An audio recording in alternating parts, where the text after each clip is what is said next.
Paano naging apostol si Pablo? Gusto kong malaman ninyo mga kapatid na ang magandang balitang ipinangaral ko sa inyo ay hindi gawa-gawa lang ng tao. At hindi ko rin ito tinanggap o natutunan mula sa mga tao, kundi ipinahayag mismo sa akin ni Hesukristo. Alam naman ninyo ang dati kong pamumuhay noong kasapi ako sa relihiyon ng mga Hudyo. Inusig ko ng lubos ang iglesia ng Diyos at sinikap ko itong lipulin.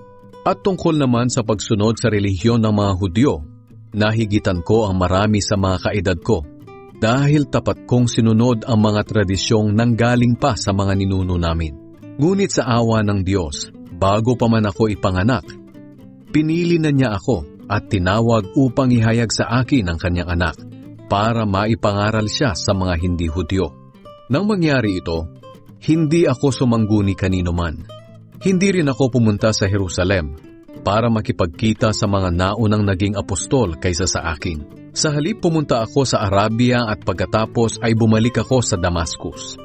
Pagkatapos ng 3 taon, pumunta ako sa Jerusalem para makipagkita kay Pedro.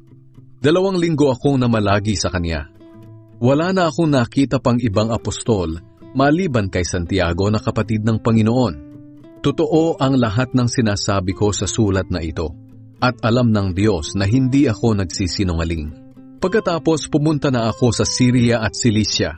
Nang panahong iyon, hindi pa ako personal na nakikita ng mga iglesia sa Judea na nakay Kristo.